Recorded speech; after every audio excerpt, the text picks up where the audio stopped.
ভাই রে ভাই, এটা কি করলো মেগাস্টার শাকিব খান।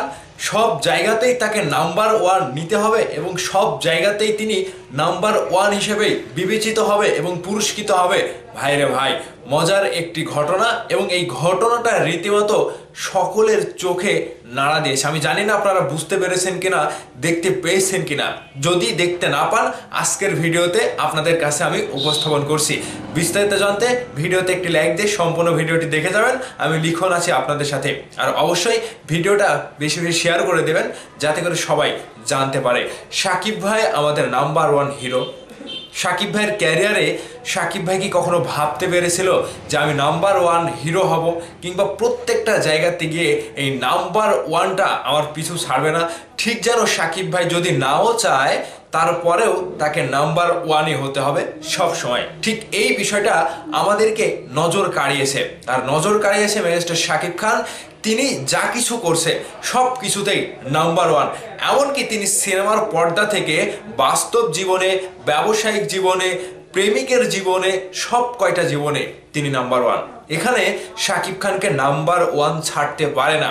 মানে শাকিব ভাই যে নাম্বার ওয়ান ছাড়বে এরকম না, নাম্বার ওয়ানই শাকিব খানকে ছাড়তে পারে না। ঠিক এই দিকটা মাথায় রেখে বর্তমান সময়ে শাকিব ভাইয়ের ঢাকা ক্যাপিটালস যে বিপিএল এর টিম, এই টিমটি কেনার পরে তার নাম্বার ওয়ান এই কথাটা নতুনভাবে আবিষ্কার হয়েছে। আর এই নতুনভাবে আবিষ্কার হওয়ার পেছনে সেই কারণটাই মেগাস্টার শাকিব খান। দেখেন, বর্তমান সময়ে ঢাকা ক্যাপিটালস নিয়ে যে আনন্দ আয়োজন, যে উল্লাস সারা দেশের মধ্যে শুরু হয়েছে, সারা ঢাকাবাসীর মধ্যে শুরু হয়েছে। প্রত্যেকটা জায়গাতে মেগাস্টার শাকিব খানের নাম উচ্চারণ করা হচ্ছে। এমনকি বিদেশ থেকে যারা প্লেয়ার আসছে, প্রত্যেকটা প্লেয়ারই এসে শাকিব ভাইয়ের সেই নাম্বার ওয়ান সিনেমাগুলো দেখতে যাচ্ছে। এবং শাকিব ভাই ঢাকা ক্যাপিটালসের যে প্লেয়াররা যখন প্র্যাকটিস করছিল, সেখানে তাদেরকে যখন ইন্টারভিউ নেওয়া হয়, মানে তারা ইন্টারভিউ দিচ্ছিল যে আসলে খেলার কি অবস্থা, কিংবা আপনাদের প্র্যাকটিসের কি অবস্থা, কিংবা ঢাকা ক্যাপিটালসে যুক্ত হওয়ার পরে আপনাদের কেমন লাগছে।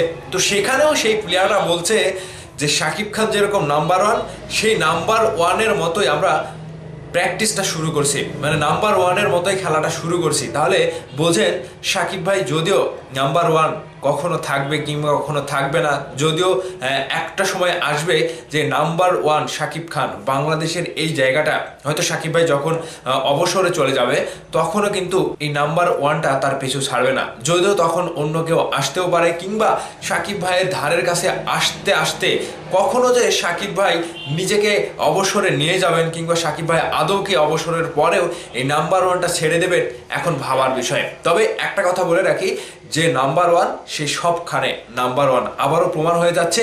এবারের বিপিএল এর আসরে ঢাকা ক্যাপিটালসের যে থিম সংটা আসবে সেটাও নাম্বার ওয়ান এবং বেস্ট সং হিসাবে বাংলাদেশের ইতিহাসে তথা বিপিএল এর ইতিহাসে একটা নতুন আকারে সাড়া ফেলবে। আমি বলে দিচ্ছি, সবার মাঝে এই বিষয়টা নজর রাখবেন যে আপনারা দেখবেন যে কয়টা দল রয়েছে, চিটাগাং রয়েছে, দুর্বার রাজশাহী রয়েছে, সিলেট রয়েছে, তারপরে যে কয়টা দল রয়েছে, ফরচুন বরিশাল রয়েছে, প্রত্যেকটা দলের চাইতে এই ঢাকা ক্যাপিটালসের এই গানটা বিগ আকারে হিট করবে শুধুমাত্র মেগাস্টার শাকিব খানের কারণে। ওই যে চিত্রনায়ক ইমন ভাই বলছিল যে শাকিব ভাই যেখানে থাকবে সেটা আমাদের বাড়তি পাওয়া, মানে সেটা আমাদের বাড়তি একটা আনন্দ দেয়, কিংবা একটা প্রেরণা দেয়, কিংবা একটা উৎসাহ জাগায় যে আমাদের মাঝে শাকিব ভাই রয়েছে। এটাই আমাদের সবচাইতে বড় চমক এবং সব থেকে বড় ম্যাজিক। তো ফাদার্স, শাকিব ভাই যখন নাম্বার ওয়ান হয় তখন সব জায়গাতে নাম্বার ওয়ান হয়।